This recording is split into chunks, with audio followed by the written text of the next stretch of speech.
This is how high impact tutoring delivers quick wins for test gains. So you're going to hear about leaders from schools and districts in the state of New Jersey talking about how they have partnered with Edmentum on their high impact tutoring programs and some of the positive outcomes that has delivered for their students. We have Montgomery Township Public Schools and Jersey City Public Schools represented.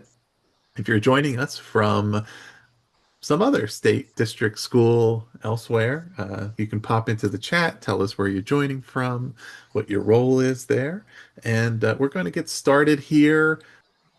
Yeah, I think we're ready to rock now. So let's put the slides down so we can have our conversation. But as we get started here, I'd love to have our panelists tell you a little bit more about them, about their schools and their districts, where they work, about their students. Let's start. We have Fatima and Nicole there together in their box. How about we start with the two of you? Can you tell us a bit about PS number 3, about your students, about your roles there? And then Fiona, you can jump right in after that. Hi, I'm Fatima Castellanos. I'm the reading specialist here at PS number 3. I've been teaching the district for about 25 years or so, and I've been a reading specialist for the past 17, 18 years here. Um, for me, I work pretty much with the administration. I work with the data, the implementation of curriculum, programs like this with Edmentum. I facilitate a lot of the professional learning communities, and I also work with small groups with mostly grades 3 to 5, but I've also go into kindergarten sometimes and other grades, depending on what the need is. My name is Nicole Colon, and I have been a dedicated educator within the Jersey City Public Schools for 27 years, serving as a classroom teacher, instructional specialist, and assistant principal here at PS3. In my specific role, I support teachers and staff in implementing effective instructional practices, oversee school operations, help create engaging learning experiences, and ensure that our students have a safe and positive environment where they can, of course, thrive. PS3 is part of the Jersey City Public Schools, which is a vibrant and very diverse district serving over 28,000 students across more than 40 schools. Our district is committed to academic excellence, fostering creativity, and of course, critical thinking and supporting the social and emotional growth of every student. So I'm proud, or we're proud, to be part of a community that works together to help all students succeed. I am Fiona Borland. I'm the Director of Curriculum, Instruction, and Staff Development, and we've just added data to my title recently. So for Montgomery Township Public Schools, we are a rural fringe community outside Princeton, New Jersey. I like to say that we are the nothing in between Hillsborough and Princeton. Our community is very diverse. We have probably 25 languages spoken, but we also, and many of our kids are multilingual, but we also are a mostly affluent district. So our students, we really do have the benefit of most of our students showing up ready to learn with all the things that we hope children come to school being able to do. But over the, past, I've been in the district for 13 years, and over the past 5 or 6 years, we've definitely had more housing communities built, a shift in some of our population, an increase in some of our additional multi-language learners or students who might be coming in at risk or who have experienced some trauma before arriving to where we are now with everything that's happening in the world. So I think that what used to be a very homogeneous population, and our teachers were really used to being able to teach to a group of kids that were all the same, has really been transitioning and changing over the last 5 or 6 years. So we are about 5,000 kids strong. So I feel like a little tiny baby district next to Jersey City. But we are K-12. And so I span the entire district, mostly supervisor support and principal support. So I am the instructional side of what needs to happen in the schools, and that fun part of being that state liaison and compliance officer between the school district and the state of New Jersey. Excellent. Well, thank you all. I'm glad that we got those descriptions of your districts because I think that gives us great context for understanding. We're talking about these tutoring programs, right? And you have so many diverse student needs and students who can certainly benefit from having that flexible additional support and making sure that they're all getting the instruction that they need and the additional support and instruction. And that sounds like that certainly is the case in your districts. And I'd love to start there by starting to establish some of the context for your implementations, your partnerships with Edmentum, and how you're working on that. And we'll start with you, Fiona. Would just love to start with, how long have you been partnering with Edmentum for the high impact tutoring? And if you also wouldn't mind sharing about, did you have a prior tutoring program before, what that looked like, right? So that we get the understanding of that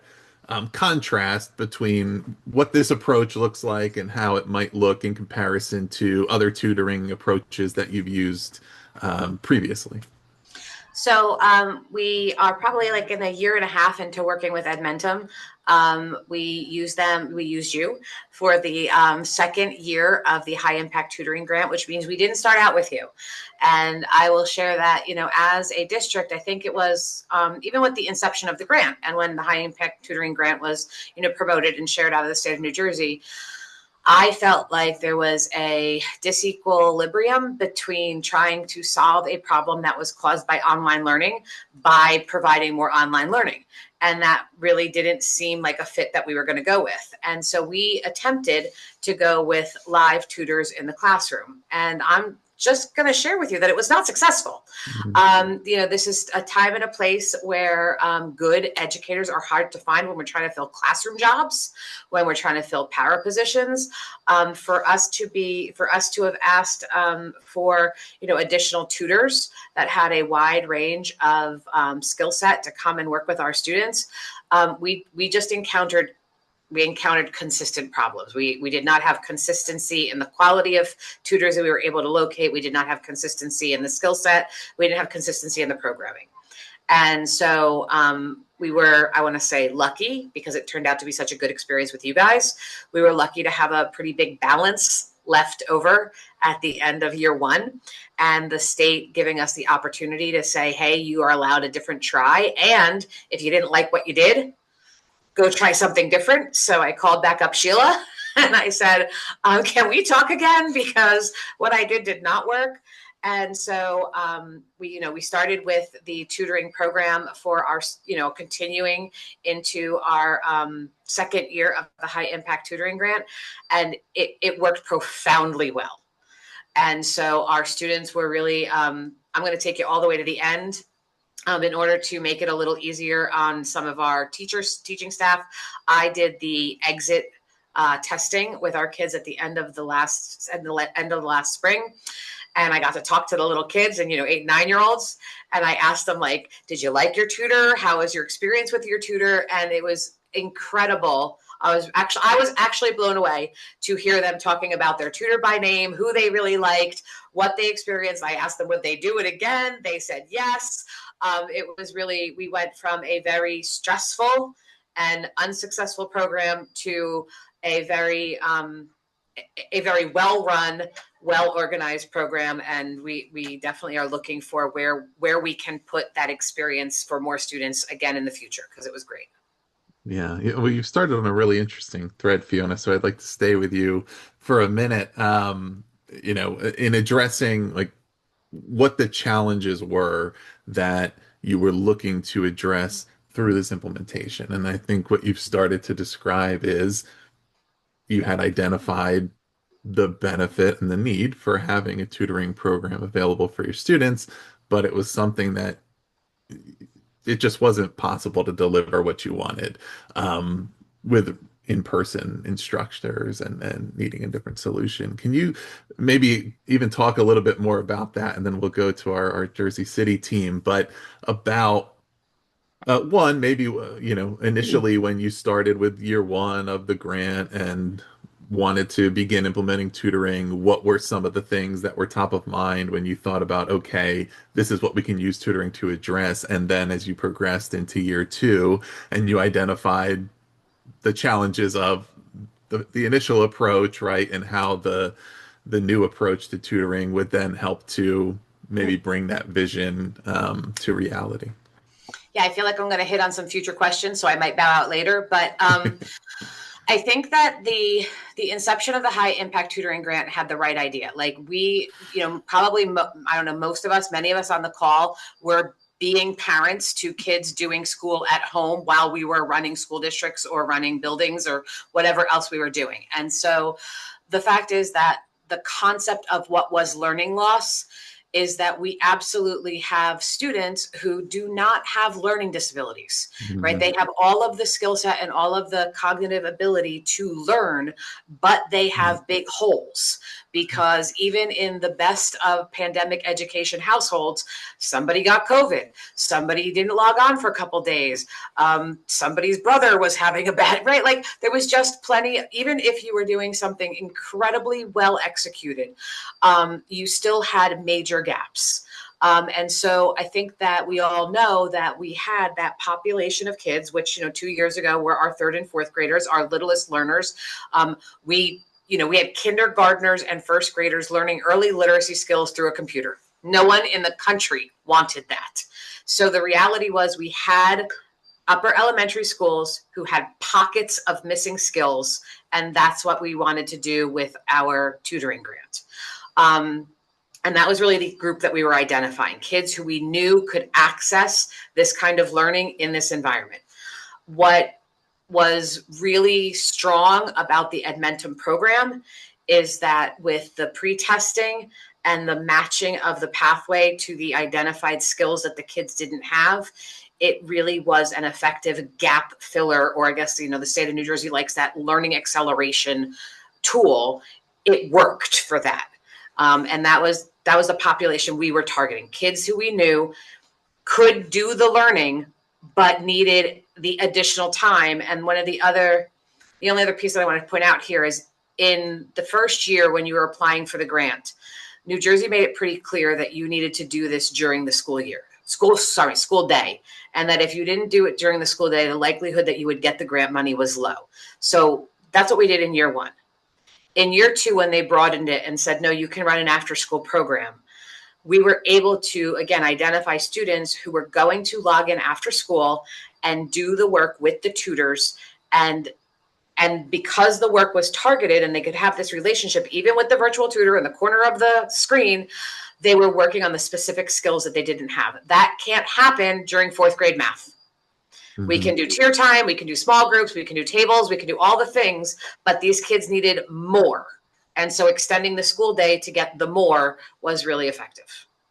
Yeah. And an important word that you said a few times there is skills, right? And our tutoring is called targeted skills instruction. And realistically, most students at some point in time, they could just have a couple of days where they're a little distracted, right? But there's some skills in there that then the next week's lessons are built on those, and there's gaps, and they realize that you start to feel the strain of, okay, there's something I need a little bit more instruction on, need to focus on, and for some students that may happen occasionally. For others, it may happen more frequently, or there's a more extended period where there's things that are disrupting that learning, and being able to really zero in on those particular skills with a human instructor, right, is really valuable.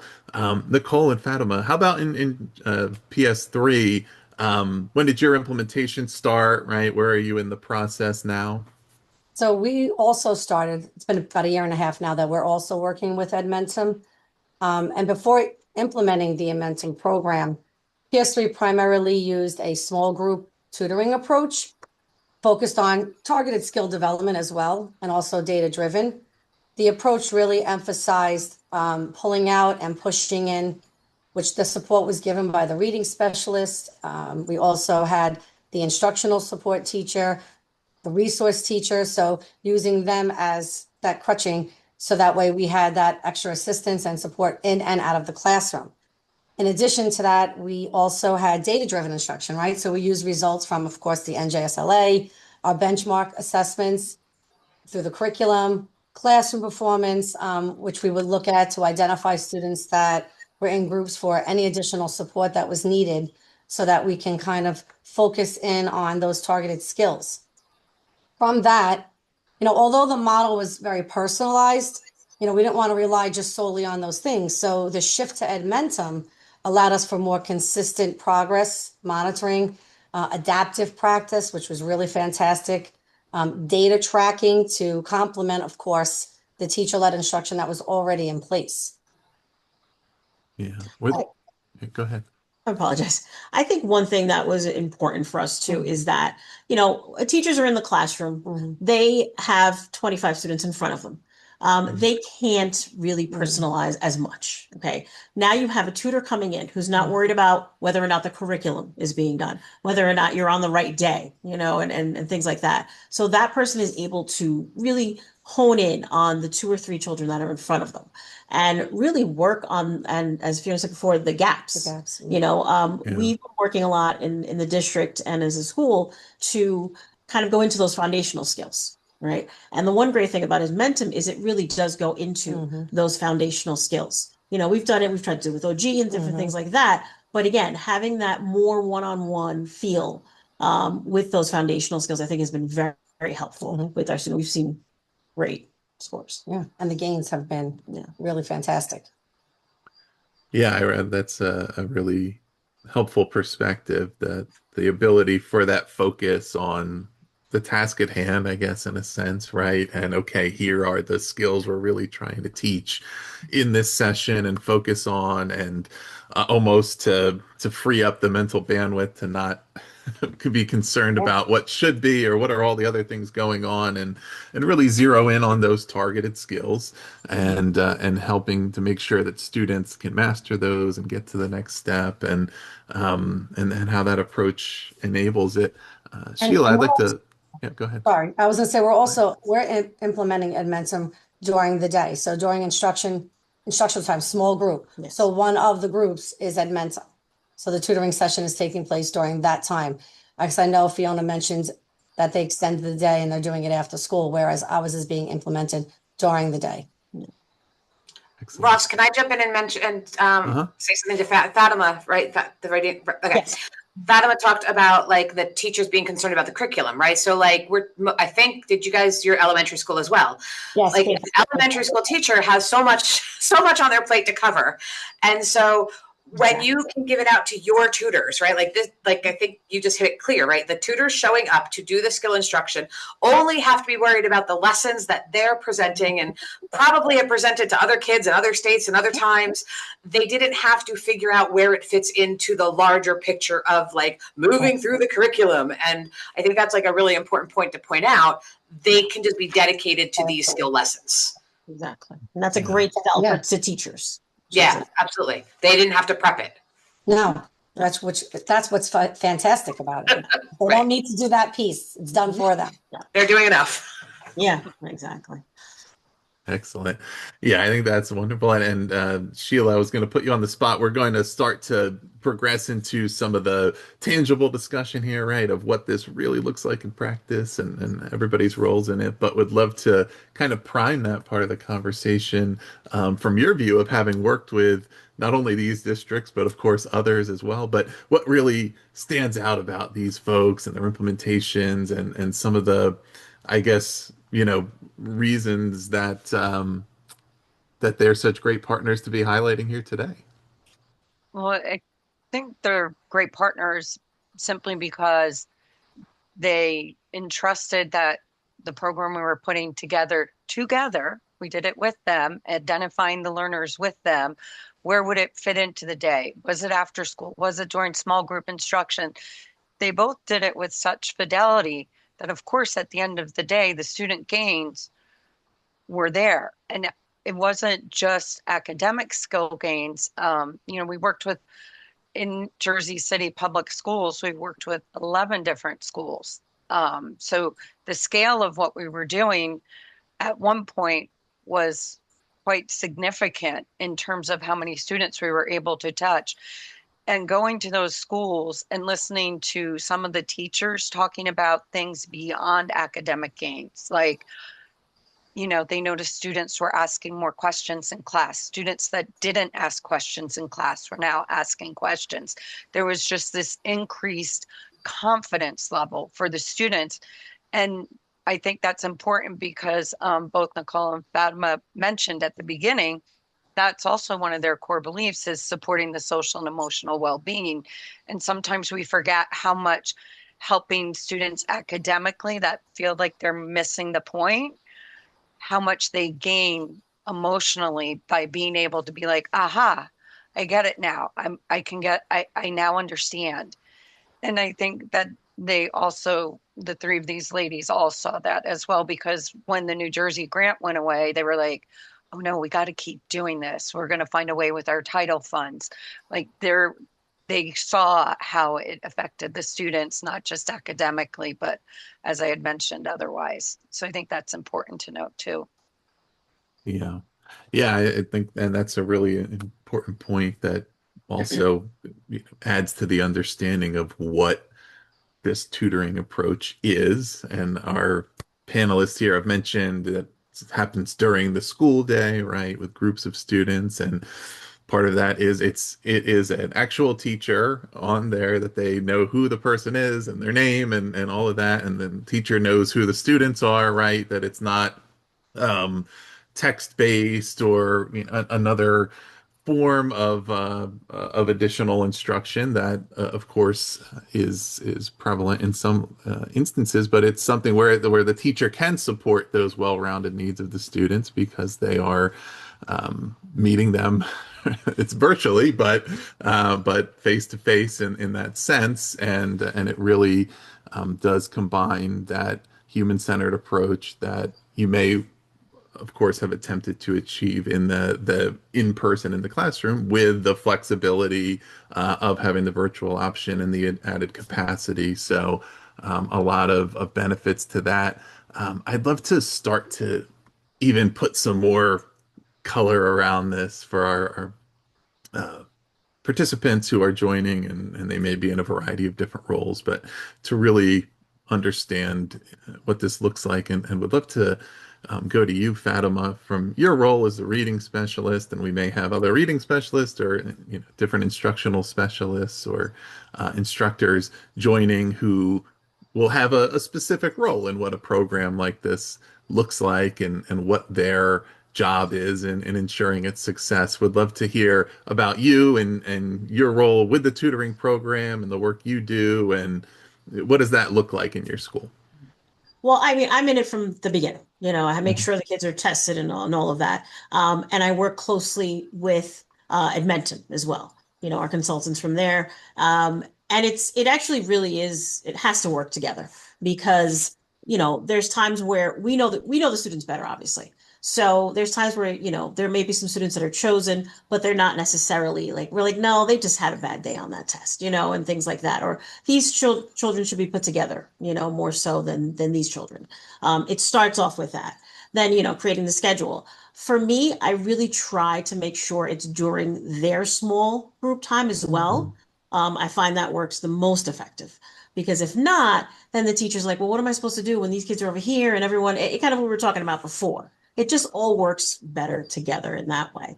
I think at that point, once we start the cycle, and always in the beginning, look, there's going to be, bumps along the road, So I ensure in the beginning that just that first week, everything's working well with tech. Teacher does not want to be taken from their small group to have to deal with the tech issues that are in Mhm. front. So again, we're a pretty big district. Our school, we've got about 6 classrooms that are using it sometimes at once. So I pretty much jump around for that first week, make sure the kids know what they're doing, sharing screens, their mics are on, things like that, Yeah. and as long as once they know that, kids, they pick up that tech right away. They fix their own problem, they'll fix their friend's problem, they've got it down. So once that's set up, then we're good. And then after that, I make sure that I'm always getting feedback from teachers. I create a form where the teacher's like, okay, this week this happened, and if there's some issues, anything like that, then I go on and we discuss it with Edmentum. Um, but again, I think it's really the fidelity of the program, making sure you're using it, you're there all the time. Because if the kid's only going on, child is only going on once a week, then it's not going to work. You know what I mean? It's really the fidelity and the consistency of the program. We continuously look at the data. Where is this child at this point? Mid-year, actually even before that at times. I don't want to get ahead of myself, but I know we've looked at data, if you want me to talk about the data also. And most of our students, I believe in one grade, it was like an 86% increase in the students that were in TSI.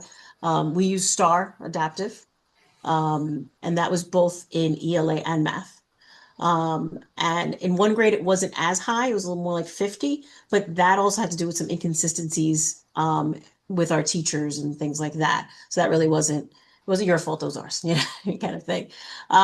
So I mean, I think really that's basically my role in there and just making sure the teachers are heard. Because if they're not going to buy in and they're not going to go in as much as they should. And oh, I forgot today. Well, it's kind of important that, what, why, and things like that, always going in that way. Yeah. How do you, some of those, I mean, you started to reference some of the results, some of which we'll get into in more detail in a little bit, but I think there's those, we can call them, you know, interim results, Mhm. teacher buy-in, student participation, right? That then set the stage for the results you'll see later as far as proficiency and growth and those metrics on your assessments. Um, are there certain ways that you measure, right? It could be observationally, but okay, our teachers have progressed to the point where they understand what their role is here, right? They are doing the different components that we know will lead to success. Our student participation is where we want it to be. How did you track that? We also had consultants come in, our like professional development consultants come in and discuss the different parts of the program, not just the TSI, but also exact path was Mm, part of it. yeah. And that was a great sell. They really loved the results they saw from that. It's really them seeing the results, like we said before, seeing the children want to answer more, seeing the children, you know, go automatically to their groups and not complain about it. As simple as that.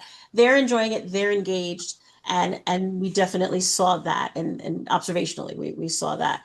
And the teachers again would come to me and say, I'm really liking this, the exact path. I'm able to work with this, able to work with that. And just really word of mouth kind of thing. Oh, I'm using this. Oh, you know what? Maybe I'll try that too. And it kind of spread in that way. Yeah, I No, love that. and I'm glad you mentioned that, and we I can go was back. just going to add in, Ross, when you Mhm. were talking about metrics and how we helped these three ladies with their students is, providing timely data on attendance so Mhm. that they knew what Yeah. was going on with the students. But then also the tutors provide feedback after each session of how engaged the student was. Are they on camera? Are they answering questions? Um, are they engaged? Have they spoken? So those are important because that gives our educators the tools to turn around and be like, okay, I know like Fiona, because it was after school hours, like if a student missed, they were like, you know what, we'll give your spot to someone else. And the parents were like, oh, no, no, no, no, they'll be on.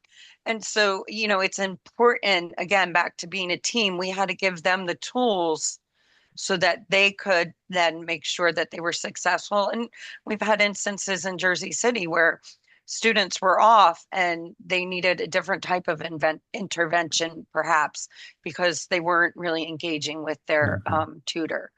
So Yeah, I, and that's at the mid-cycle review, for Mid-cycle, instance. There's constant communication going on, and at times, as we're doing so much in the school, we're like, oh God, another meeting, but it really was helpful. It really was because you look at the mid-cycle review and you look, okay, wait, these students aren't on. What's going on? Okay, speak to Mrs. So-and-so. Hey, are these students going? Oh, I did miss this and that. Well, you know what? Let's try not to do, so yes, that constant working together that was definitely a great help. I never felt abandoned, let's put it to you that way, and try to figure things out on our own. And from top down, just administration, right? Yeah, Principal, myself, working with all parts yeah, together collaboratively. And I think we believe really that that's why it works because we were working with not just Edmentum, right. but also administration, the reading specialist, the instructional support, the teachers. It was one unit. It was cohesive and we worked together collaboratively. Yeah. Well, and to the point of, and I'm just jumping in, to the point of, the partnership with Sheila and the rest of the Edmentum team, before in the first 7 years I was in Montgomery, I was the director of instructional technology. And now now I have just instruction. But one of the things that you do when you're looking at technology tools is how hard is it for the teacher or any user to use, right? We never had to go look for the data that Sheila's talking about. The data of, are our kids engaged? Are our kids showing up? Are our kids mastering the skills? This was data that was just fed to us on this regular basis. My partner in crime, Jen, is not here, but like I did have a partner who was, poring over the spreadsheets and sending the very meaningful emails to families of students that needed to either engage or show up or any of those things. But we didn't have to look for the data. The data was being easily given to us through our partnership with Edmentum, and I think that was really helpful. Just to add to that, because you're right, with the partnership, when we receive that data, we would then look at it and then in turn discuss it with the teachers, why this is happening, or could this be a reason? So you're right, that made a huge difference. And again, the partnership. Yeah. And getting it in the first year was it took a lot of work, to make sure everything, Yes. worked. It was great still coming in this year and seeing like, oh, okay, you guys got it. All right, great. It was a seamless introduction. So I think our principal was very much into, we worked so hard in the first year, we got to get this back next year and keep it going.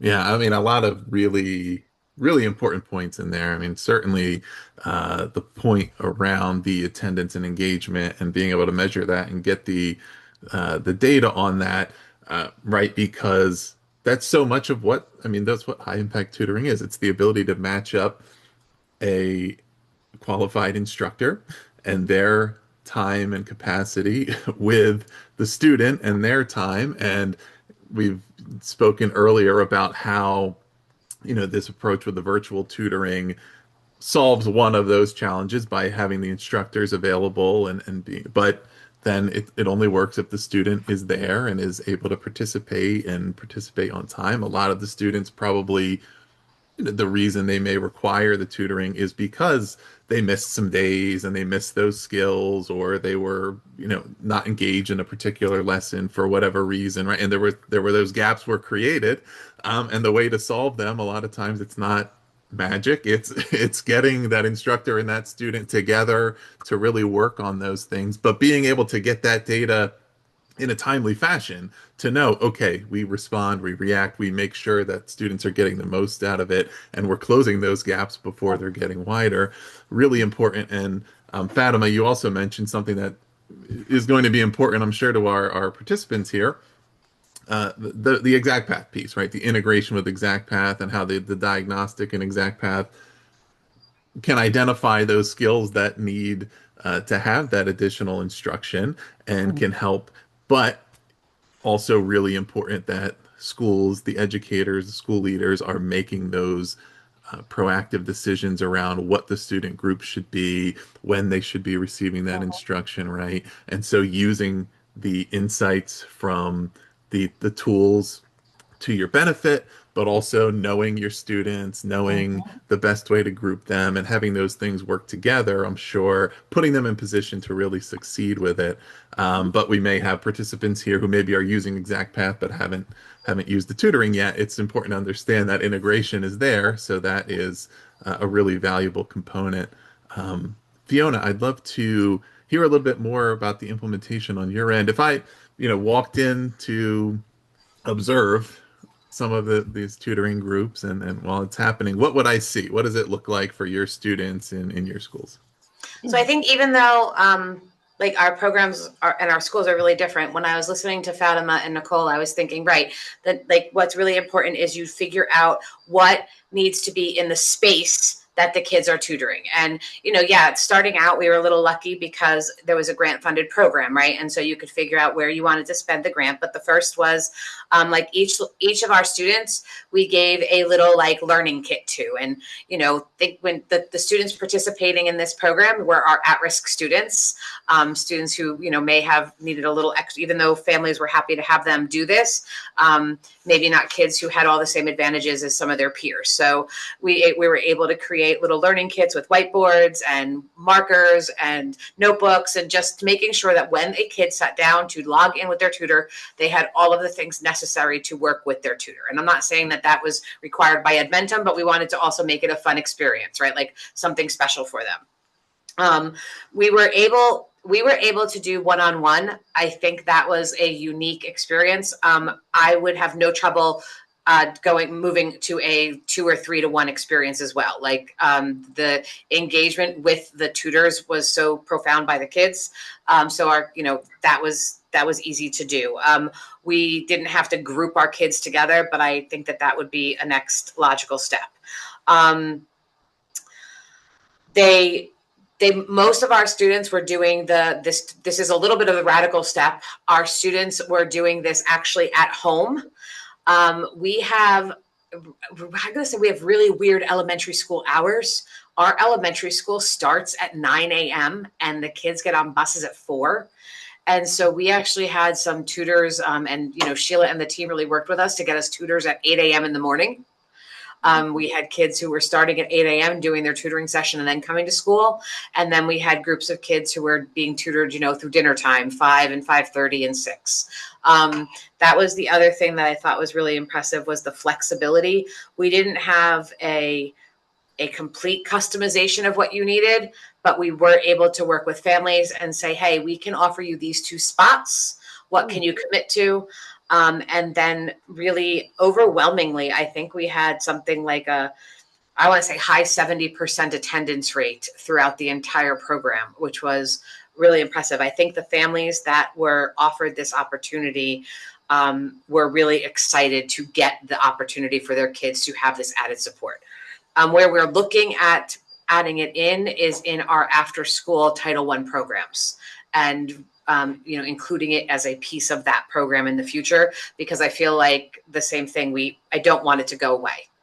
So I want to figure out how to bring it from what was able to be an at-home program to now an in-school program.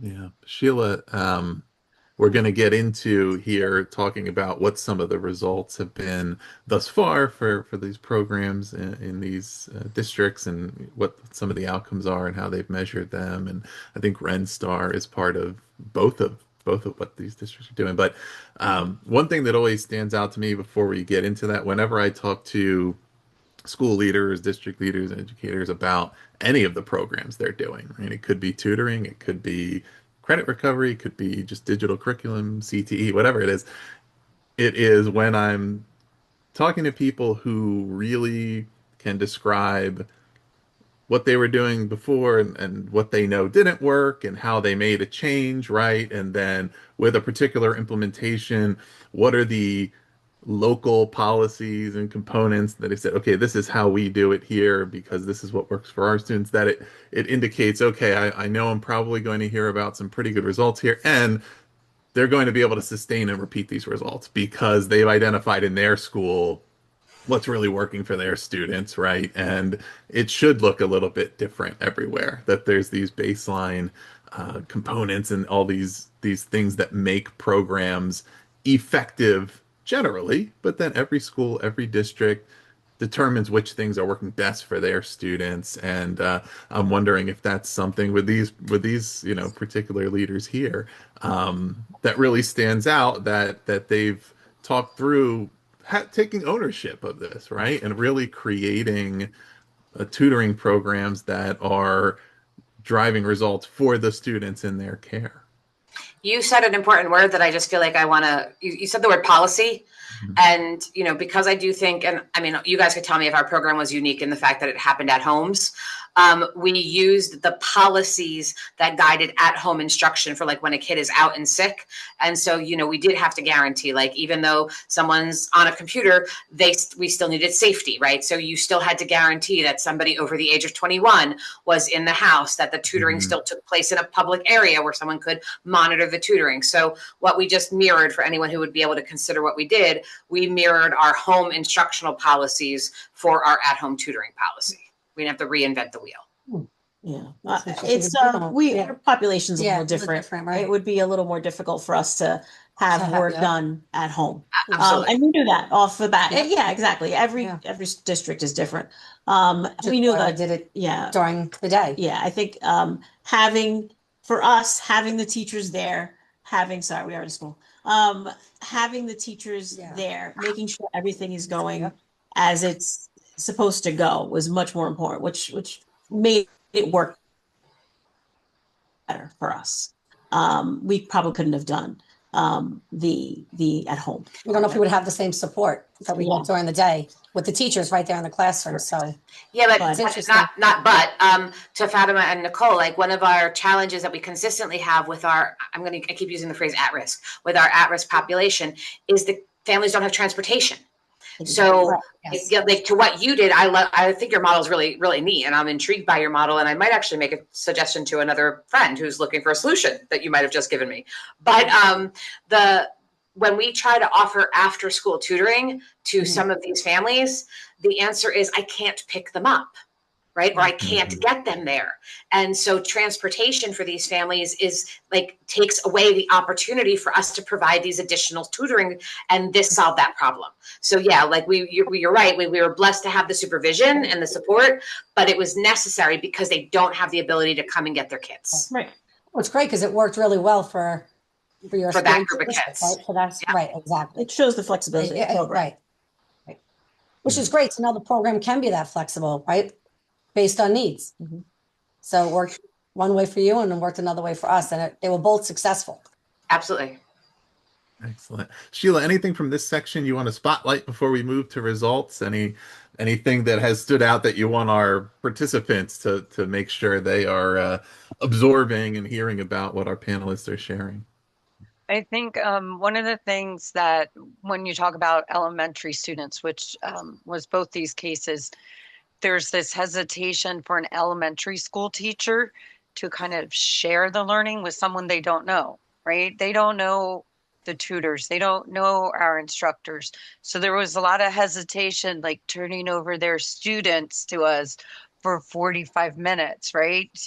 How are they going to get through to this student?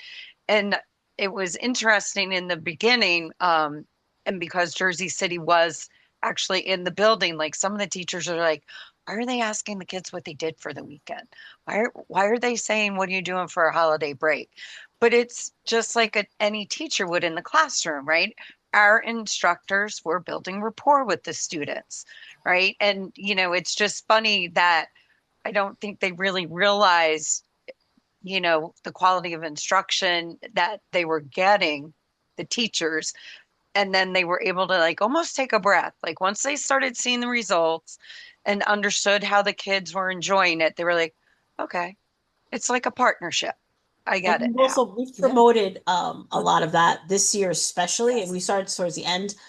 Every group, the teachers have the emails and the names of all the instructors. Yes. So, and I've encouraged a couple people already to reach out to the instructors because, when this one got off a little early or this and that, well, you know what? Keep that communication open with them. And again, it's not something that has to be constant because you don't want to put another burden on the teacher, but you do want to work together with this person. So it would be no different as if I went out, I took a group, as a reading specialist. Well, that person took a group and communicate with them and make sure that we're all together and working for the student because that's the purpose of this.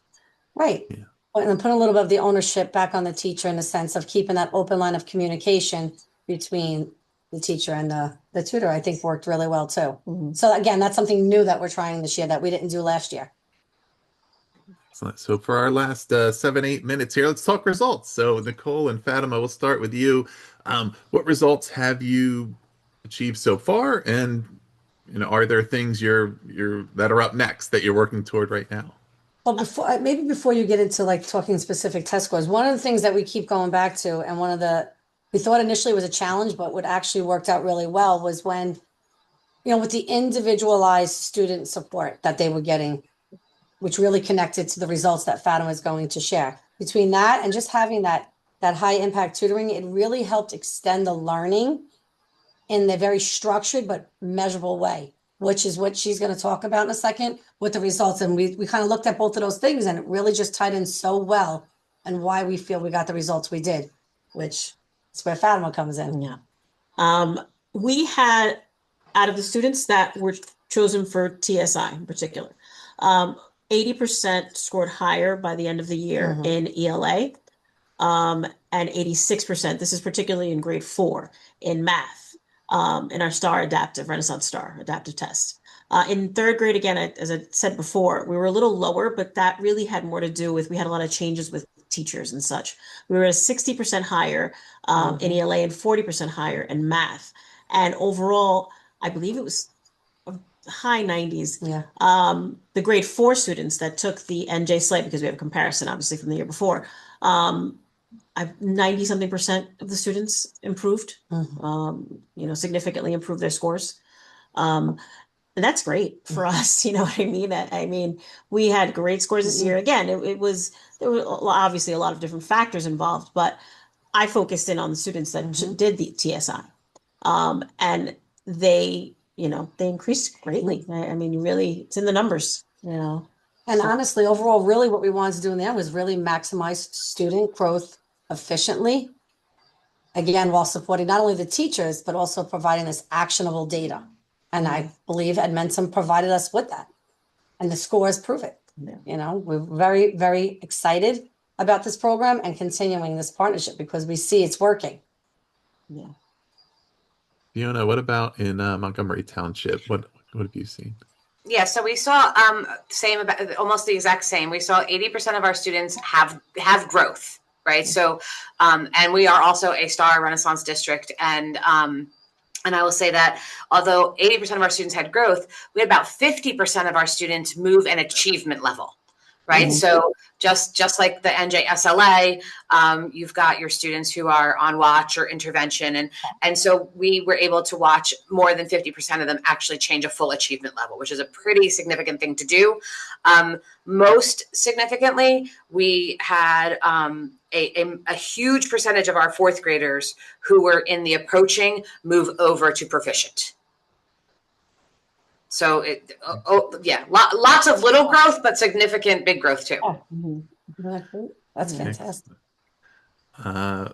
Folks, I'm going to share a couple things here, and then I'm going to come back to our panelists for one final question. But as we are getting toward the end of our conversation, I wanted to let you know, if you're attending this, you may be interested in our upcoming webinar December 3rd, Building Virtual Schools that recapture enrollment and boost outcomes. We'll send that information to you in the email when you get the recording of this one. So if you're in particularly a district leadership position and you're interested in bringing a full-time virtual school to your district, that is a good chance to learn from a few different leaders in a few different states there.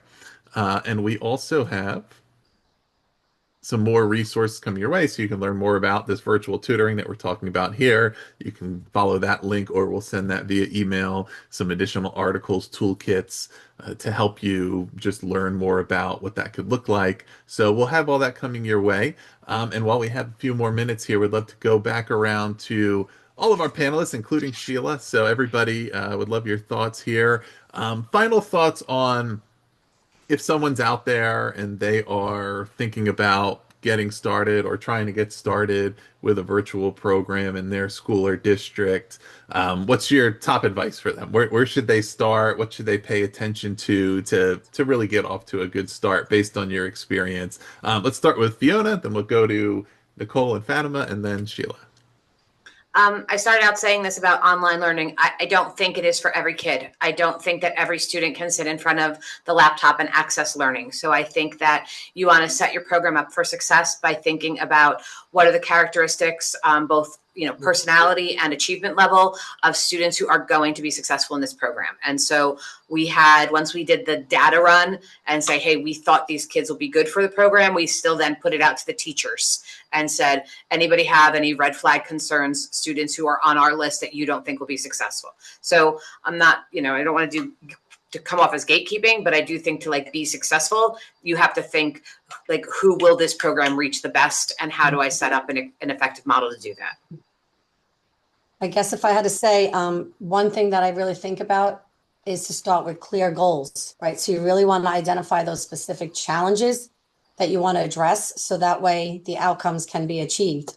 And that obviously guides your planning and, of course, help measure success. Another thing is really knowing your data. Take that time to really, truly understand what your students need before even beginning the program. And I believe that Edmentum really works best when instruction is targeted, of course, to individual skill gaps, right? Initially, if you think about this, starting strong and maintaining structure and fidelity will make the implementation so much more effective and, of course, sustainable. That would be. Yeah, I think it may not look pretty in the beginning. Yeah. But stick with it. Yeah. Edmentum was kind of given to us by the district. But gladly it worked out well for us. But it does take work. And I think also making sure that you bring in, I think Fiona said this before too, bringing in the teachers, Yeah. making sure that they are a part of how do we choose the students, how we use the program and all of that. Because if they're not buying in, No. it's not going to work. Because you're right, saying, oh, this student would be great for the program. Yeah, but this student is not going to sit there. They're just not, So that is incredibly important to have all of that together. If not, if you just tell somebody you have to use this, it's not going to work, so. Everyone's voice needs to be heard and everyone needs to be part of it. And that's why it's called a partnership for a reason. So we need to work together with all of the different pieces, put it together, and it works really well. And we're very happy with Edmentum. Fatima said something before about how the district, gave it to us last year. So last year it was given to us and this is what you have to do. But this year it was a choice. Yeah. A choice to choose Edmentum because it works. Yeah. And it is obviously providing the results that we want in order for our students to succeed. Sheila? I think the most important takeaway I would say is when you're thinking about going to a virtual platform to improve skill gaps, it's important to understand that you have to roll your sleeves up in partnership. Right? It wasn't just Edmentum educators doing it. It was definitely a team lifting these students up.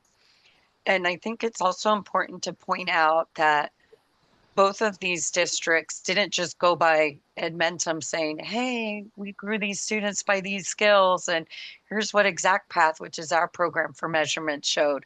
They were able to verify it through their Renaissance Star assessment. So I think that's important. And just kind of overall big picture for Jersey City Public Schools beyond PS3, when you talk about moving benchmark levels in Renaissance Star, 52, it was TSI, according to the data that we went through with our data team and Jersey City's data team overall, that students that were using targeted skills instruction were 52% more likely to move a whole benchmark in Renaissance Star.